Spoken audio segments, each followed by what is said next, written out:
Tout le monde sait qu'il y a une crise sans précédent de la démocratie représentative.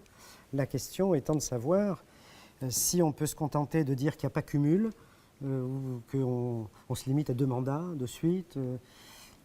J'ai un peu tendance à penser, moi, qu'un jeune qui ne cumule pas et qui fait que 2 mandats peut aussi être un autocrate, antidémocrate.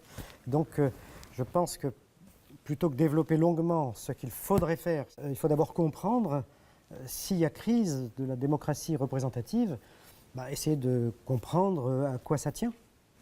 Parce qu'aujourd'hui, il est évident, aujourd'hui, je dis bien, et c'est récent, ça fait 2 siècles à peu près, ce qu'on appelle démocratie, c'est le fait de librement élire des gens qui décident à peu près de tout entre 2 élections. Voilà.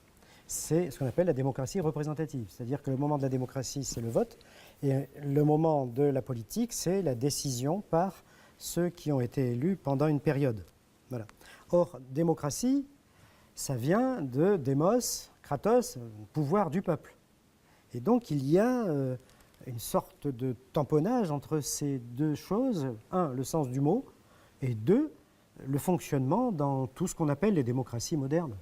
Il y a quand même un tamponnage entre les 2. Sauf en Suisse, probablement, si vous voulez, on pourra en discuter. Mais dans tous les autres pays, voilà, où il y a des éléments de démocratie un petit peu visibles, c'est la démocratie représentative. Voilà. Et donc, ce système, il nomme ce qu'on appelle, alors là, il y a 2 mots, mais on y reviendra tout à l'heure, des dirigeants, des gouvernants, comme si ces 2 mots signifiaient la même chose. Et c'est une des idées que je vais vous proposer, c'est que ce n'est pas du tout la même chose. Un gouvernement, théoriquement, ne devrait rien diriger, si on prend le mot en son sens précis. Alors, ce type de système n'est appelé démocratique que depuis très peu de temps, historiquement. Ça fait 2 siècles et demi. Avant, on appelait ça de l'aristocratie. C'est très curieux, mais je vais vous raconter cette histoire, qu'on n'enseigne pas d'ailleurs dans le système scolaire. Je comprends pourquoi, mais je trouve ça scandaleux quand même. L'histoire du mot démocratie et de la façon de le comprendre. Vous allez voir, c'est très récent, cette idée-là. Voilà. Et donc, puisque c'est en crise, c'est le moment d'en parler. Voilà. En tout cas, ce système suppose plusieurs choses. La première idée, c'est qu'on peut représenter le peuple. Le peuple cherche des représentants, en ce moment par exemple. Hein. Bon. Il en a déjà trouvé, il va continuer d'en trouver. On suppose qu'on peut représenter le peuple. Deuxièmement, que gouverner et diriger, c'est la même chose. Et que le vote, c'est le meilleur moyen de nommer des élus. Ces choses-là sont très récentes. C'est incroyable quand on regarde l'histoire. Il y a des ouvrages formidables là-dessus. J'en ai mis d'ailleurs dans la bibliographie sur le site, là. Quand on voit cette histoire, on s'est dit, mais comment se fait-il qu'on ne nous ait jamais enseigné ça? On peut le comprendre. Et donc, quand on remet en question ce système, soit on est totalitaire, parce qu'on n'est même plus pour le vote, soit on est populiste, parce qu'on veut que le peuple décide. Ce qui est bizarre, on appelle aujourd'hui populisme toute personne qui dit c'est au peuple de décider en démocratie, démocratie voulant dire pouvoir du peuple. C'est quand même étrange. Alors le mot populisme a un sens très précis et très négatif par ailleurs, justement. Et donc cette confusion démocratie et populisme, c'est intentionnel. Je pense qu'on peut le dire. En tout cas, il y a une chose extraordinaire, c'est que dans ce qu'on appelle démocratie aujourd'hui, il y a une chose extraordinaire qui se passe, c'est que dès que quelqu'un est élu, plus ou moins dans l'enthousiasme, on s'aperçoit que 6 mois après, il est franchement négatif dans les sondages. Et ça se passe en France, en Angleterre, aux États-Unis, partout. Et ça n'a pas l'air d'étonner grand monde. Je veux dire que... et ensuite, les gens donc protestent, et on leur répond, le pouvoir n'est pas dans la rue. Nous sommes légitimes puisque vous nous avez élus. Et là, on voit cette mécanique qui se met en marche, d'ailleurs élus. Il faut voir comment, parce qu'il y a des systèmes électoraux, on dit aux États-Unis, les républicains sont toujours élus minoritaires. Ils ont leur système. Mais en France, je vous fais remarquer qu'avec les projections actuelles des législatives, on explique qu'avec 29,5%, on peut avoir 70% de députés. Si au foot on faisait ça, imaginez France-Italie, on décide que la France doit marquer 2 buts pour avoir 1 point et que l'Italie, pour chaque but, marque 2 points. Là, les citoyens se révolteraient. C'est quand même extraordinaire quand on y pense. C'est extraordinaire. Enfin bref, on s'habitue un peu à tout. Alors, que veut dire le mot représenter? Alors représenter, il y a représenter. C'est rendre présent une deuxième fois, c'est-à-dire rendre présent quelque chose qui ne peut pas être présent physiquement. Je vais prendre deux exemples. Un représentant de commerce, c'est quelqu'un qui va dans une entreprise pour vendre des choses et l'entreprise ne peut pas se déplacer pour aller voir une autre entreprise, donc il faut un représentant. Mais ce représentant, il n'a absolument pas le droit de dire, par exemple, vous savez, ces produits ils sont nuls, c'est pas la peine de les acheter, ou bien d'augmenter ou diminuer le prix. Il n'a aucun pouvoir, le représentant. Il représente ce qui est absent. Un ambassadeur représente son pays dans un autre pays. Mais il n'a pas le droit de dire, bon écoutez, hein, mon gouvernement est nul, ce que dit mon gouvernement, n'en tenez pas compte, moi je vous conseille d'eux. Il n'a pas le droit. C'est inconcevable. Un représentant, en ce sens-là, n'a aucun pouvoir. Il ne fait que traduire ce qu'on lui a demandé de dire. Donc, un représentant doit dire et faire ce que ferait la chose absente si elle était là. Et c'est tout. Et c'est tout. Voilà. Alors, le mot représentant a aussi un deuxième sens.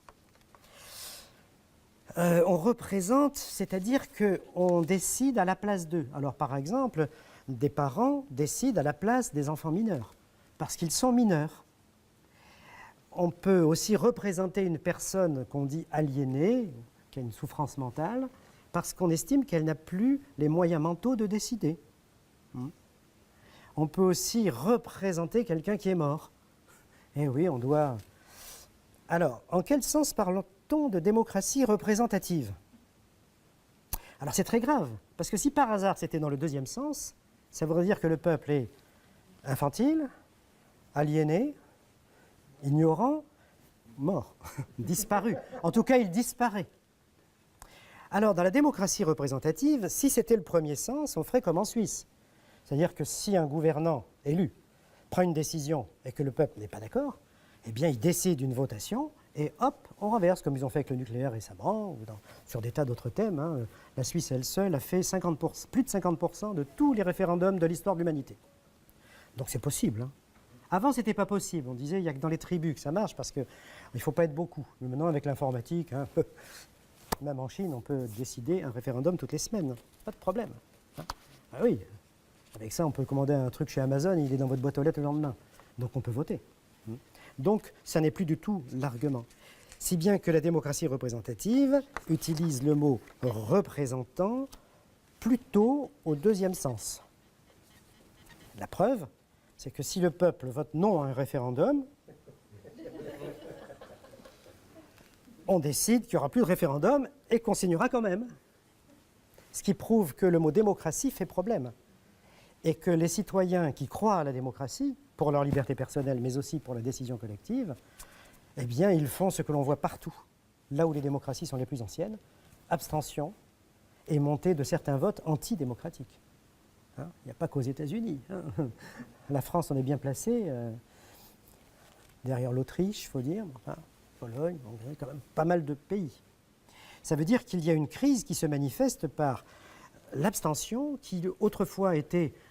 Bon, c'était les vieilles personnes qui s'occupaient de rien. Moi, quand j'étais jeune, c'était les vieilles personnes qui s'abstenaient. Aujourd'hui, toutes les enquêtes montrent que ce sont les jeunes les plus politisés qui s'abstiennent. Ça pose problème. Hein. Et quant au vote antidémocratique qui se développe, vous savez comment, c'est un symptôme de crise encore plus menaçant. Et donc, nous sommes obligés de nous interroger sur le sens de cette crise de la démocratie représentative, parce que ça n'est pas qu'une question philosophico-théorique. Et donc, Rousseau s'était déjà posé cette question. Et Rousseau se disait qu'il y avait une imposture, alors que ça n'existait pas encore à son époque, à comprendre la démocratie comme le fait d'élire des personnes qui ensuite décident à la place d'eux. Et c'est pourquoi il trouvait que les contrats qu'on trouvait chez d'autres théoriciens comme Hobbes, John Locke, Grotius, Pufendorf, Burlamaqui, enfin il y en avait plein, Voltaire, ça, il disait que la seule chose qu'on ne peut pas échanger, c'est la liberté. Parce que si on échange la liberté contre la sécurité, si ensuite on ne tient pas le contrat, on n'a plus la liberté de remettre en place la décision. Et donc la seule chose qu'on ne peut pas échanger, dit Rousseau, c'est la liberté. Et il faut pourtant un contrat social, sinon la société n'est pas possible. Et donc il y a deux possibilités. soit ce contrat délègue à quelques-uns le pouvoir sur tout le peuple, soit le peuple discute avec lui-même, prend des décisions et élit des représentants pour appliquer la décision, à condition qu'on puisse immédiatement les remplacer s'ils ne tiennent pas leurs engagements, c'est-à-dire les engagements fixés par le peuple lui-même. Et j'en viens donc à cette idée extraordinaire de Rousseau, c'est que la liberté d'un peuple consiste pour lui à obéir à la loi qu'il s'est lui-même prescrite. Voilà. À partir du moment où une décision n'est pas légitimée par le peuple, elle n'est pas légitimée, elle n'est pas légitime et le devoir d'obéissance cesse. Et c'est ce qu'on voit dans pas mal de pays, par l'incivisme qui se développe et la revendication finalement d'un État totalitaire dans pas mal de cas, ou de personnalités qui promettent de prendre des décisions sans les soumettre au vote. Et donc, il y a cette façon de se débarrasser de sa souveraineté, ce que Kant au XVIIIe siècle appelait la paresse naturelle. Voilà, c'est tellement confortable. On a mis des gens là-haut, après on peut les critiquer ou les changer, mais au moins ils doivent faire ce pourquoi on les a élus. S'ils ne font pas ce pourquoi on les a élus, alors on se met à taper sur la démocratie elle-même, ou sur ses dirigeants pour en mettre d'autres à la place. C'est ce qui se passe, qu'on appelle l'alternance. C'est-à-dire que tout gouvernement, on n'est pas étonné qu'après un mandat, les gens veuillent prendre autre chose. Et si un peuple, comme ça s'est passé ici ou là dans le monde, réélit 3 fois des dirigeants, on appelle ça des dictateurs. C'est quand même étrange. C'est quand même très étrange. Il faut décrypter quand même le discours sur la politique mondiale à partir de ce que nous vivons, notamment en France, mais dans d'autres pays qui sont de nature comparable. Donc ce qui est sûr, c'est qu'il y a besoin d'une instance qu'on appellera gouvernement, une instance pour réguler tous les problèmes. On ne va pas chacun de nous faire tout cela. Donc ça, c'est un besoin, ça. Et depuis la plus lointaine antiquité, mais je dirais avant, dans les tribus, il y a le Conseil des sages, il y a toujours une instance qui délibère et qui doit bien réaliser des choses pour la collectivité. Le problème, c'est de savoir comment on est passé de gouvernant à dirigeant. C'est une question qu'on a fini par ne plus se poser. Alors pour voir plus loin, je suis en train de travailler là-dessus, comment est-ce qu'on prenait les décisions dans les sociétés qu'on dit primitives ? Donc j'ai travaillé aussi bien sur les tribus africaines qu'amérindiennes, du nord, du sud, à Bornéo, en Australie chez les aborigènes, etc. Et en Afrique du Sud, d'où mon intérêt pour Mandela. Mandela a toujours expliqué devant le juge, quand il a été condamné, qu'il avait trouvé très intéressantes les constitutions anglaises, françaises, américaines, qu'il avait lu Marx, qu'il avait lu pas mal d'auteurs, mais que lui, la démocratie, il l'avait apprise dans le clan Madiba, dans son enfance, dans la tradition qu'on appelle l'Ubuntu. Je suis parce que nous sommes, et quand il y a une décision à prendre, tous les hommes, toutes les femmes se réunissent, font des palabres pendant 1 jour, 2 jours s'il le faut, mais à la fin, on a tous décidé. Il a dit, ma conception de la démocratie, c'est là qu'on la trouve. Et nous sommes tous les enfants très, très, très, très lointains de ces démocraties. On dit que c'est né à Athènes. Non, la démocratie, elle est née dans toutes les sociétés préhistoriques. On a besoin de gouvernants, on a besoin de débattre. Et puis petit à petit, on en est venu à dire, on a besoin d'un État fort pour mater les esclaves, pour mater les serfs, pour mater les manantes, pour mater les ouvriers, faites ce que vous voudrez. On a besoin d'un État fort. Les campagnes, même en France, 89, vous vous rendez compte ? 1700, par exemple. Les campagnes se font sur le thème « Est-ce que cet homme est assez fort pour résister à la rue ?» Est-ce que celui-ci n'est pas trop faible ? Est-ce que vous aurez le courage de résister à la rue ? C'est ce qu'en démocratie on appelle un débat politique. C'est quand même énorme quand on y pense. C'est quand même énorme. Voilà. Est-ce que vous accepterez d'être impopulaire ? Impopulaire, donc détesté par le peuple. En démocratie, être impopulaire, c'est vraiment une qualité, c'est devenu une qualité, c'est incroyable tout de même. Et les hommes politiques, dans la dernière campagne, je me souviens d'un candidat qui n'est pas arrivé au 2e tour et qui disait « Mais moi j'ai eu le courage de faire passer une loi sur les retraites alors que les Français étaient contre ». Et un autre disait « Moi j'ai eu le courage d'imposer avec le 49.3 une réforme parce que même le Parlement était contre ». Et d'autres disent « On fera par ordonnance ». Donc, il y a quand même un problème que tout citoyen doit réfléchir, c'est-à-dire se retourner sur lui-même. Qu'a-t-on accepté depuis tant de siècles ? Voilà. Et ça, Quand on lit Rousseau, c'est vrai que c'est extraordinaire. Quand on lit Mandela, c'est extraordinaire, mais il n'y en a pas 36 hein, pour s'étonner de tout ça. Michel Foucault aussi, oui. Et donc, on élit des gens pour nous gouverner et ils finissent par devenir des dirigeants. Alors, je vais demander un peu d'imagination. Parce que gouverner, ça veut dire tenir la gouverne, le gouvernail. C'est ça. Alors, nous sommes ici en train de décider notre prochain voyage, soit aux Baléares, soit en Sicile.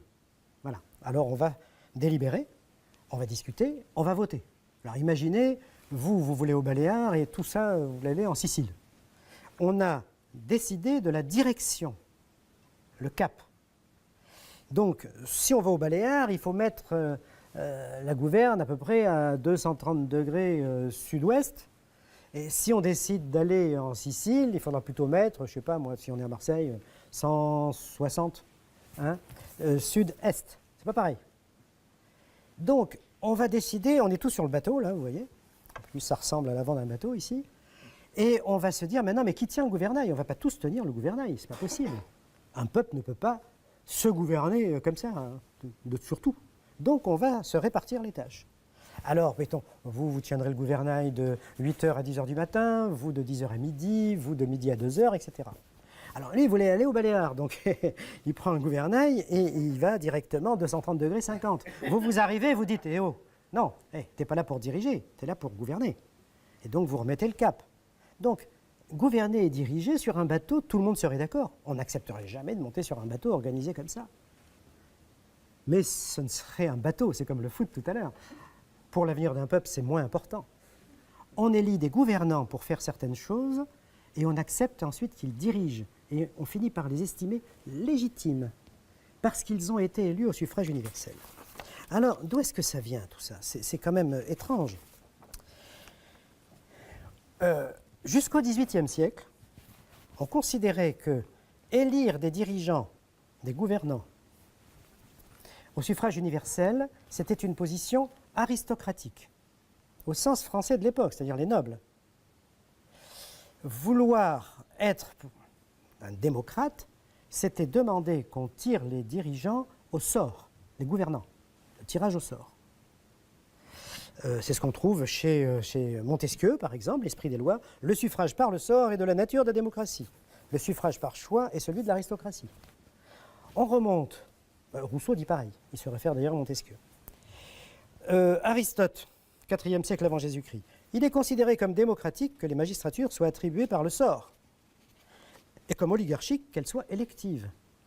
Alors, ça venait d'où? Eh bien, ça vient d'Athènes.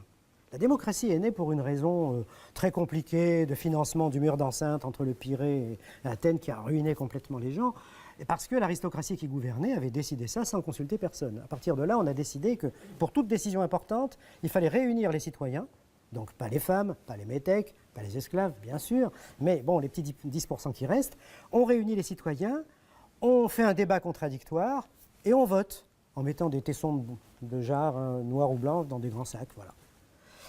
Et on a appelé ça, donc, la démocratie. Alors, comment faire? Ils se sont posé le problème. Une fois qu'on n'a pas une décision, qui va décider la mise en pratique? Alors, l'aristocratie athénienne était pour le suffrage universel. Et les démocrates ont dit non, tirage au sort. Pourquoi? Il y a une raison à ça. C'est parce que si je suis élu, je me sens investi d'une confiance en mes qualités personnelles. C'est moi qu'on a choisi. Et donc, je me sens en droit de prendre des décisions puisqu'on me fait confiance. Et les Grecs ont dit, pas question. Il faut tirer au sort sur la liste de tous les citoyens, on a le droit de refuser. Bon, on tirait au sort tous les ans et on comptait la fortune au début et à la fin. Si on s'était enrichi, on avait les pires punitions, la mort, l'exil, l'esclavage, enfin bon. On prenait ça au sérieux à l'époque, vraiment, très bien. Donc pas de corruption. Hein. On pouvait mettre en procès n'importe quel membre de l'Ecclésia ou de la Boulée, les deux assemblées. Et si jamais on avait été coupable de quoi que ce soit, y compris d'une décision ou d'une application non conforme, les pires punitions étaient décidées. Si on dénonçait faussement, c'est le dénonciateur qui était puni. Donc c'était réglé comme ça, tous les ans, une fois par an. On n'avait pas le droit de faire 2 législatures successives, parce qu'il fallait compter l'argent, hein, notamment. On payait des gens pour qu'ils n'aient pas tendance à être corrompus et puis que des gens qui avaient besoin de travailler puissent être élus. Il n'y en avait pas beaucoup d'ailleurs, mais bon. Et on tirait au sort 90% des membres des assemblées. 10% pour les questions qui réclamaient une spécialité, des compétences très particulières, comme l'armée, écrire les textes de loi, des choses comme ça. Mais ils n'avaient aucun pouvoir. Aucun pouvoir. La démocratie est née en refusant de donner tout pouvoir. Et pour cela, on tirait au sort. Alors je ne dis pas qu'aujourd'hui, il faudrait tirer au sort les députés, etc. Mais pour les raisons qui les ont conduits à ça, bien que certains groupes le demandent aujourd'hui. Hein, il y a même un candidat qui proposait qu'il y ait 10% de l'Assemblée qui soit tiré au sort. C'est pas faux, c'est pas sot, ça. Alors, entre nous, quand on dit qu'il faut des compétences, tous les gouvernements successifs, ils sont sortis de l'ENA, de HEC, etc. Et on admet toujours 5 ans après qu'ils s'étaient trompés et que ceux qui résistaient avaient eu raison. Hein. Donc, la compétence en matière politique, c'est l'autocratie. Vous avez remarqué, on ne vote pas en maths ni en physique. Donc si on dit, moi j'étais membre du jury de Sciences Po, puis je suis parti parce que dans l'entête Sciences Po, un jour je me suis dit, c'est pas possible. Si la politique est une science et qu'on ne vote pas en science, ça veut dire que la politique, c'est décidé par des experts et que le peuple n'est pas compétent. Alors admettons une fois pour toutes que la démocratie est une mauvaise chose. Vous voyez, moi je suis pour la démocratie et je sais que le peuple peut se tromper. Il s'est souvent trompé d'ailleurs. Mais les experts se sont tellement trompés, vous voyez, que... En Suisse, le peuple se trompe parfois, mais en tout cas, il se prend à lui-même. Et il peut revenir en arrière, alors que nous, on ne peut pas. On peut pas. Le problème s'est reposé dans certaines périodes de l'Empire romain, d'ailleurs, parce qu'il n'y a pas eu que de l'Empire. Hein, il y a aussi des périodes, et ils ont tiré au sort. En Italie, à partir du Xe siècle, dans les communes, le problème se repose. Que doit-on faire? Doit-on élire ceux qui gouvernent la cité, ou bien doit-on les tirer au sort? Tirage au sort. On arrive au XVIIIe siècle, tirage au sort. Et puis en pleine Révolution française déclinante, l'abbé Sieyès, dans un livre qui s'appelle « Qu'est-ce que le tiers-État ?», a cette phrase incroyable, je cite de tête, hein, ce n'est pas exactement la phrase, « La politique est une chose trop importante pour ne pas en faire une profession particulière. » Voilà. Et à partir de là, je vous fais remarquer que cette idée d'élire non pas des gouvernants mais des dirigeants est apparue comme la seule possibilité historique. Et ceux qui disent le contraire, ce sont de dangereux populistes, donc antidémocrates, et qu'il faut critiquer en tant que tels. Et donc, Rousseau disait élire des représentants. Il disait le peuple anglais se croit libre parce qu'il vote de temps en temps. C'était le vote censitaire, hein, uniquement les riches. Mais il disait ce qu'il oublie, le peuple anglais, c'est qu'entre deux votes, il a perdu toute sa liberté. Et il ajoutait, et quand on voit pour qui il vote, il n'a que ce qu'il mérite. Voilà. Ils élisaient souvent des nobles. Enfin là-bas, ils anoblissaient les riches. Et donc, représenter, il faut bien se dire que c'est impossible. Le peuple ne peut pas être représenté. Personne ne peut prétendre représenter le peuple. Un nouveau problème arrive, c'est le peuple qui doit décider s'il s'impose des choses ou s'il ne veut pas qu'on lui impose des choses. Et surtout si c'est exprimé pour ne pas le faire. Et du coup, ce qui se passe dans ces démocraties représentatives, c'est un ensemble de symptômes, j'y reviens, extrêmement inquiétants d'un côté et enthousiasmants de l'autre. Ce n'est pas symétrique pour l'instant, mais bon. Des symptômes inquiétants, durcissement de tous les processus de décision, y compris lorsqu'il y a une situation, le terrorisme par exemple, tout le monde est pour qu'il y ait des gens qui puissent avoir un peu plus de moyens. Bon, d'accord. Mais déjà, l'état d'urgence... Il y a une histoire des lois d'état d'urgence, elles ont toujours été faites au nom de la lutte contre la terreur et l'extrême droite, elles ont toujours été utilisées contre le mouvement populaire, les syndicats, etc. Historiquement, il y a un livre entier fait par une femme dont j'ai oublié le nom, je m'excuse, mais une fois dans un débat, elle avait fait cet historique, c'était effrayant. Mais bon, faire passer ça dans la loi, c'est encore plus grave, parce que ça veut dire que la loi doit s'adapter à une diminution de droits.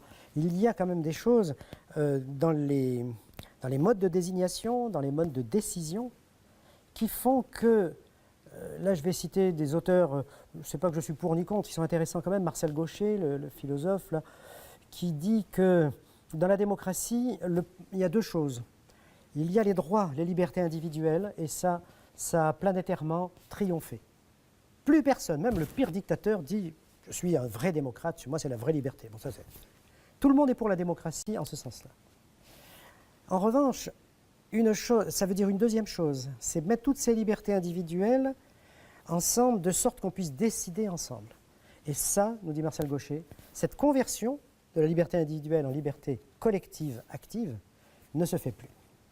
Du coup, comme ça ne se fait plus, eh bien, on perd confiance dans la démocratie, on déserte le champ politique. Et ce désert politique, eh bien, il n'est jamais désertique. Vous savez bien, il y a toujours des fruits dangereux qui poussent dans les déserts. Ça, c'est le désert. Quand les citoyens cessent de faire de la politique, disait Rousseau, l'État est proche de sa ruine dans le contrat social. Je pense qu'il a raison. Les citoyens se découragent d'un côté, s'abstiennent, ou bien vont dans des petites activités qui peuvent paraître secondaires, et qui ne le sont pas forcément, des activités locales, etc. Et il y a non pas renforcement du pouvoir en haut, mais affaiblissement des résistances en bas, ce qui revient absolument au même. Et on a vu aux États-Unis, évidemment, on a une caricature grossière, mais personne n'est à l'abri de tout ça. Quand on voit les scores électoraux, moi je veux bien qu'on dise on fait barrage au Front National, c'est efficace, mais enfin je ne sais pas vous, hein, moi c'est au débat, hein, chacun son opinion, mais avoir 30-40% de votes enfin, voilà, de ce type, c'est quand même pas un bon symptôme. Hein. Bien, ça plus l'abstention. Et puis on peut se dire aussi que l'histoire nous a appris quelque chose. Et là, je me référerai à un philosophe qui est mort maintenant, Claude Lefort, qui avait connu la résistance, double résistance. Il était marxiste anti-stalinien et il était résistant anti-nazi. Donc, il était vraiment tout pour être heureux pendant toute une période historique où il en a appris partout. Et il a écrit des essais de politique qui sont absolument passionnants, et notamment un texte que je fais étudier à tous mes étudiants, parce que c'est extraordinaire. Il dit, voilà, la démocratie, son principe, c'est l'absence de certitude. Avant, il y avait Dieu qui décidait, le pharaon, l'aristocratie ou les experts. Voilà. La démocratie, c'est l'absence de certitude. C'est-à-dire que la seule vérité, c'est celle que tous les citoyens font surgir dans l'histoire à l'issue d'un débat libre, informé, etc. Voilà.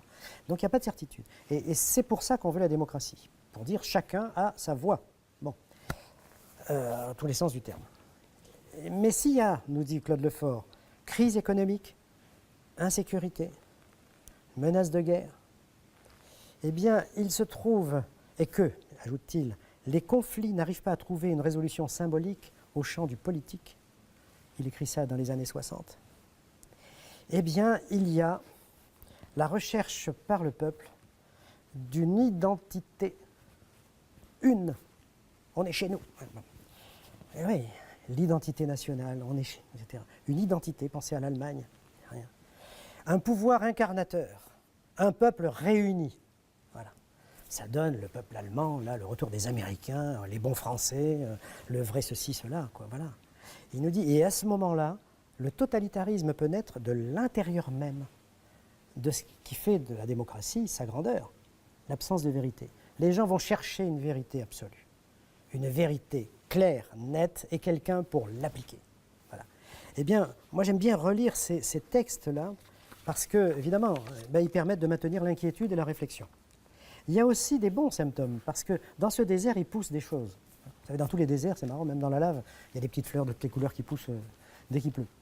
Et on s'aperçoit que dans divers pays, on pense à l'Espagne avec Podemos, enfin ce qui a été pendant, jusqu'à il n'y a pas longtemps, à Syriza en Grèce, jusqu'à ce qu'il n'y a pas longtemps, à Grillo en Italie, jusqu'à il n'y a pas longtemps, à Nuit debout pendant un moment, à France Insoumise, en Islande, le peuple qui dit on se passe de gouvernants et on sort de la crise financière. J'entendais ce matin, ils en sont à 7% de PIB, d'augmentation annuelle. Ils se sont passés de gouvernement. Et donc, il y a des symptômes, des pulsations qui s'éteignent, qui naissent, qui s'éteignent. Et ce que ça signifie un peu partout, y compris aux États-Unis, y compris dans des tas d'endroits du globe. Hein. Des citoyens qui se disent que la résistance locale, la résistance de quartier, etc., sans avoir de leader au départ, eh bien ça permet de tout bousculer. Et moi je pense à la Tunisie qui avait fait quelque chose, enfin moi je connais un peu la Tunisie, pas mal de Tunisiens, avec des téléphones portables, etc., ils avaient réussi à faire quelque chose qu'on n'imaginait pas. Et ils ont perdu leur révolution et ils l'ont remise en route. Hein. C'est jamais un acquis définitif. C'est-à-dire qu'il y a des tas de circulation horizontale et des groupes extrêmement informels pendant un certain temps qui se donnent des représentants au sens gouvernant et non pas dirigeants. Quand ils deviennent dirigeants, ça tourne mal, on le voit bien en Europe, dans plusieurs pays aussi. Mais bon, en tout cas des symptômes, une recherche. C'est-à-dire qu'on a à la fois ces choses menaçantes et en même temps des citoyens qui se prennent en main tout bêtement et qui, sur le champ de la pédagogie, qui, sur le champ de l'écologie, du féminisme, des tas de choses considérées parfois comme marginales, mais comme disait Michel Foucault, quand il y a une résistance, la marge devient le centre de la page. Et j'aime bien parce que quand on résiste, on supprime une partie de la force de ce qui domine, et ça donne aux citoyens la conviction qu'ils sont capables de faire, de réfléchir, de débattre, de décider, d'inventer. Voilà. Et donc, cette crise de la démocratie représentative, eh bien, il y a une sorte de bras de fer historique. Et je pense que, personnellement, malgré mon enthousiasme méditerranéen et mon optimisme flamboyant, je ne suis pas certain d'en voir des réalisations historiques. Mais ce qui est sûr, c'est qu'il y a ce bras de fer, comme avant chaque grand bouleversement, un vrai bras de fer entre ces tendances d'alternatives opposées à la démocratie représentative. Certains pencheront plutôt du côté de la dictature et du totalitarisme ou du populisme au sens le plus négatif. D'autres continuent de chercher. De toute façon, ce qui est sûr, c'est que je ne pense plus concevable qu'on puisse imaginer une solution politique, culturelle, sociale à cette crise sans poser aussi le problème constitutionnel, institutionnel, ce qu'on appelle une 6e République, ou on l'appellera comme on voudra, parce qu'il y a un système qui est mis en place pour empêcher ce développement. Et donc, ce n'est pas en changeant la Constitution qu'on va rendre un peuple citoyen, mais ce peuple ne deviendra citoyen que s'il s'attaque aussi aux obstacles institutionnels. Et moi, je discutais beaucoup, j'ai une cousine en Suisse, et je suis souvent jaloux, je vais la voir, et elle est toujours en train de préparer une votation, elle. Et voilà, nous, on considère que si le peuple entier va trancher des questions très complexes, c'est forcément mauvais. Ce jour-là, elle était en train de préparer une votation sur la façon de noter à l'école, de 0 à 5 ou de 0 à 20. Et toute la presse fait des pages opposées, pour, contre, etc. Et à la télévision, à la radio. C'est-à-dire que, comme on va décider, on est obligé de s'informer, de discuter. Alors que si on n'a pas à décider, évidemment, on n'est pas compétent. Et cette cousine, qui n'est pas du tout enseignante, etc., me disait, tu comprends, c'est très important. Parce que si on note de 0 à 20, on va se classer, on va lutter contre les autres élèves. Alors de 0 à 5, personne n'a 5, personne n'a 0, chacun lutte contre soi-même pour grimper d'un niveau. Et pour la démocratie, c'est très important. Et là, elle m'a donné une leçon, parce que moi, je n'avais pas donné autant d'importance. Elle m'a dit, si, c'est pour éduquer les citoyens à se prendre en charge individuellement. Et donc, ils ont voté pour 0 à 5. Voilà. Et je pense que le peuple français, qui n'est pas moins cultivé et moins de tradition, moins de tradition que la Suisse du point de vue de la démocratie, mais quand même, ils n'ont pas que de la démocratie chez eux, ils ont aussi d'autres choses qui ne sont pas très démocratiques. Mais je pense que le peuple devra s'auto-éduquer. La seule alternative à la crise de la représentation, c'est l'auto-éducation du peuple par lui-même, et pas par des éducateurs qui diront ce qu'il doit penser et ce qu'il doit faire. Voilà. À partir de là, puisque c'est ça, moi je n'ai pas de solution alternative et la parole est à...